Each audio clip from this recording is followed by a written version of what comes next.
सभी साथियों को मेरा नमस्कार। स्वागत है आप सबका आज 1 अक्टूबर के इंडियन एक्सप्रेस एनालिसिस में। Good morning everyone and welcome to today's Indian Express analysis. So let us begin without any further delay.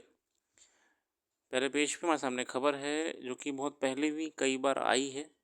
2 women navy officers to make history on the high seas. ये असल में lieutenant commander रूपा ए और डिलना, ये दोनों असल में पूरा अपना वर्ल्ड टूर पे निकले हैं अपने बोट से। 40,000 किलोमीटर्स कवर करेंगे और ये बहुत ही ऐतिहासिक चीज़ है।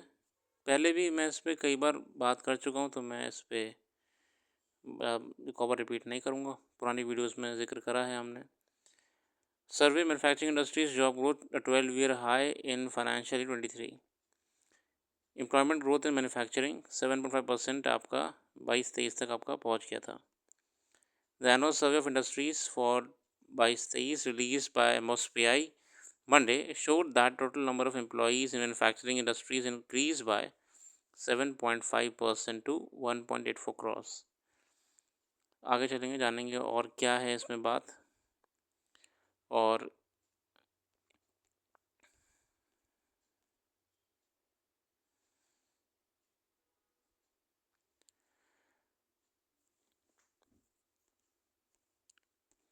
हम शुरू करेंगे एडिटोरियल से, और आज का एडिटोरियल है द लानीना शैडो। ज्योग्राफी से संबंधित आर्टिकल है, गुरफान बेग साहब कहते हैं the delayed onset of the La Nina and the late retreat of monsoon have eroded the optimism of Delhi's residents could experience better air this winter compared to the previous year. It now seems that a large part of North India will face significant pollution-related challenges in the early winter months, with the possibility of some relief in December and Jan, depending on how quickly La Nina conditions strengthen. If stubble burning occurs even at half the intensity of the past few years, situation will worsen in November. अगर वापस से पराली जलने की matter शुरू हो जाता है, स्टबल बर्निंग, तो फिर आपको नवंबर में ही दिल्ली में पॉल्यूशन वाली समस्या देखने को मिल जाएंगी।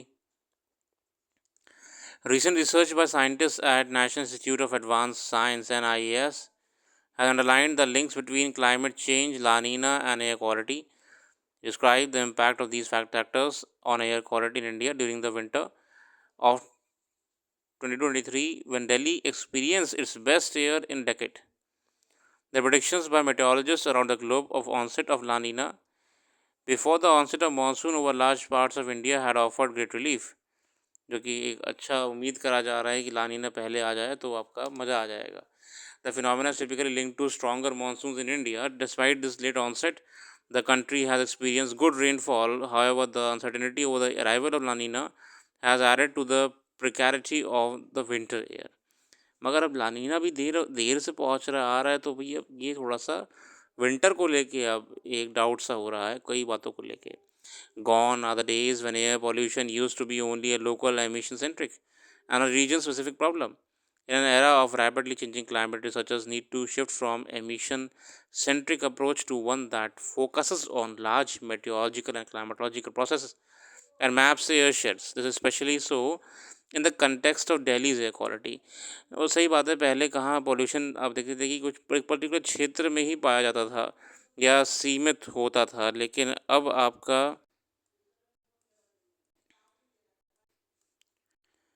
तो आगे देखते हैं कि अब जिस हिसाब से देख रहे हैं कि पॉल्यूशन, जिस हिसाब से हम देख रहे हैं कि समाज भी तो बदल गया है ना।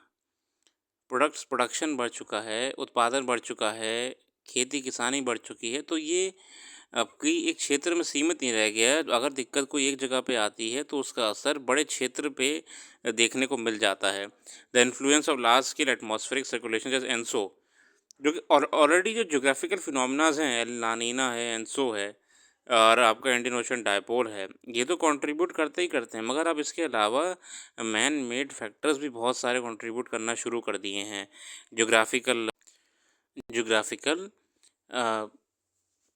चेंजेस में। This dynamic introduced complexities in how emissions from neighboring regions, even different countries, contribute to local air quality. Policymakers should not lose sight. Mitigating its emissions means framing policies related to its dominant sources, fossil fuels with a toxic chemical content. However, there seems to be an overemphasis on PM10 and its dominant source, dust. In past, this has led to misallocation resources, wrong focus, and prioritize on an undermining of public health concerns. The air quality outlook for the winter in the entire country is based on analysis of climate process using the NIAS SUFFER model. जो सफ़र आपका ये air monitoring के लिए है, paints a concerning picture for Delhi. This is specially so given the delay in the monsoon retreat. A severe winter and La Nina still playing a hide and seek. Let's demystify these factors and delineate their likely role in shaping air quality. तो अब ये retreating monsoon late होना, फिर लानीना आपका क्या से contribute करेगा ये आपका क्लाइमेट चेंज को, दिल्ली के विशेषकर वेदर चेंजेस के लिए. For one, the slower withdrawal of monsoon typically leads to an extended period of high humidity and calm winds. अब अगर विड्रॉल ऑफ मानसून स्लोली होगा तो इसका मतलब ये है कि ह्यूमिडिटी ज़्यादा रहने वाली लंबे समय तक और काम विंड्स आएंगी. इस combined with anti cyclonic circulation in the post monsoon period, combined with the anti cyclonic circulation in the post-monsoon period, results in reduced atmospheric mixing and dispersion of pollutants. Two, the delayed onset of La Nina is a matter of concern. La Nina brings stronger winds and more dynamic atmospheric circulation, which helps disperse pollutants in northern India. ठीक है ना. अब delay आपका हो रहा है La Nina, delayed onset of La Nina is a matter of concern as La Nina brings stronger winds, बहुत तेज हवा लाता है, and more dynamic atmospheric circulation which helps disperse pollutants, और जिसकी वजह से ना बिल्कुल पोल्यूटेंट्स आगे डिस्पर्स हो जाते हैं. However the earliest that La Nina is expected to develop is between September and November. Then neutral conditions will therefore contribute to stagnant surface winds, exacerbating the pollution problem in northern India in autumn and early winter. Let's now bring stubble burning into an equation. Given the dominance of northwesterly winds at 850 to 900 millibar in the absence of La Nina conditions, stubble burning in Punjab and Haryana is likely to have a significant impact in undermining the Delhi's air quality. अब जहाँ पे देख रहे हैं ना, अगर लानीना आ रहा है समय से, अपना लानीना आता है तो बहुत तेज हवा भी लेकर आता है. उससे अगर मान लीजिए कि इस क्षेत्र में ऊपर यहाँ पे पॉल्यूटेंट्स इकट्ठा भी हो रहे होते हैं आपके, तो वो डिस्पर्स हो जाते हैं. अब लानीना तो नहीं दिख रहा है अपन को आते हुए, ठीक है. चिंता कहाँ पे हो रही है? चिंता ये हो रही है कि अगर हरियाणा पंजाब में पराली जल्दी तो वो ऊपर ही जाएगी ना, फिर वो इस एटमॉस्फेयर में रुक जाएगी. यहाँ पे ये चिंता का विषय आ रहा है दिल्ली की पॉल्यूशन को लेके, ठीक है ना. Given the dominance of north westerly wind eight 850 to 900 millibar in the absence of La Nina conditions, stubble burning in Punjab Haryana likely to have significant impact in undermining the Delhi's air quality.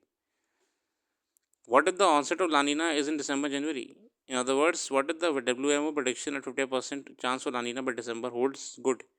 In that case, the NIAS SUFFER model suggests that stronger winds, feeble westerly disturbance, and fewer clouds may reduce the accumulation of pollutants and improve the air quality slightly in the later part of winter.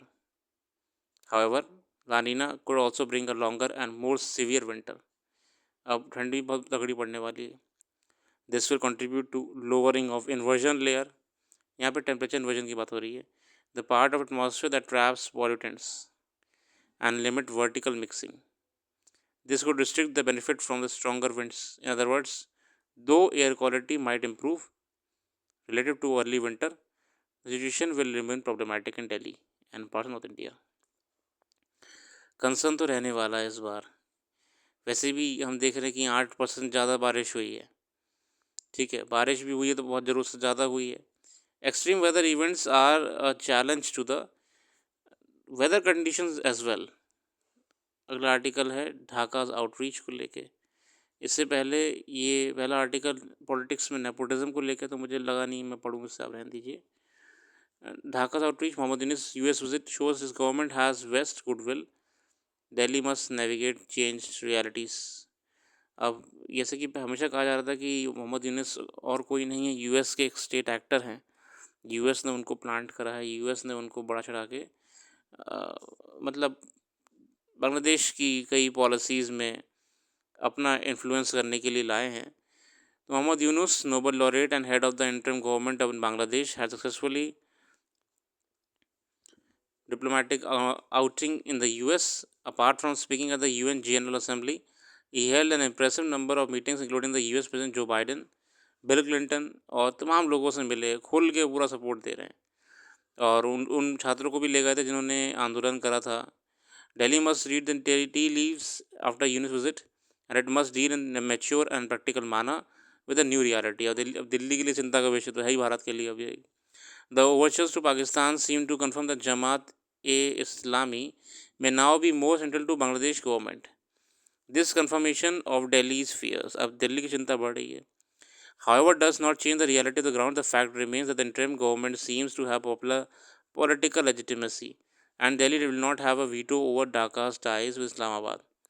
However, Yunus addressing the UNGA in Bengali is also a reminder that linguistic identity is still central in Bangladesh, and the political change must not be viewed through the prism of religion alone. कई सारे aspects हैं UNGA में। यूनुस साहब ने बंगाली में अपनी speech दी थी। Doing so is counter productive, runs the risk of bringing out the worst tendencies of partition and constrains Delhi's space for engagement.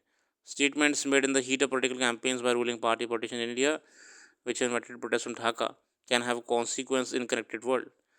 अब let's see how Delhi will navigate with these changing turf. इसी diplomacy कहते हैं, बदलती रहती है समय रहते।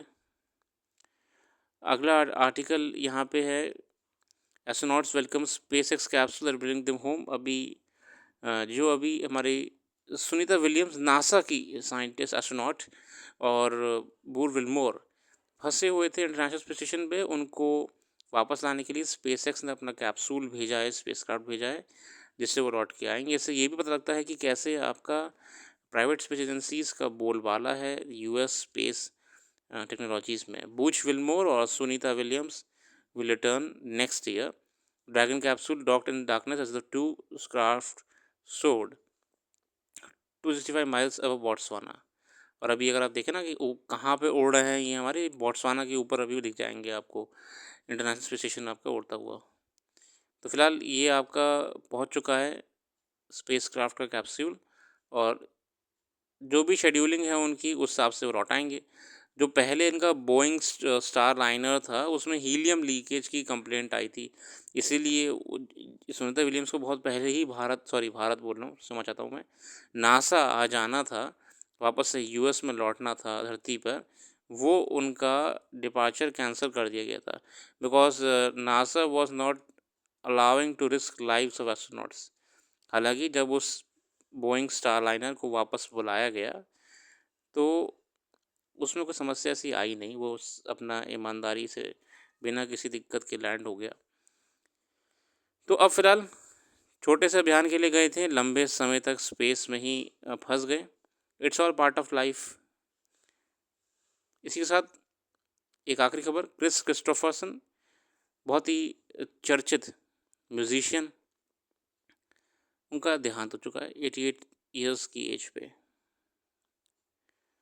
आज के लिए देखते हैं, अपना कीमती समय देने के लिए बहुत बहुत धन्यवाद।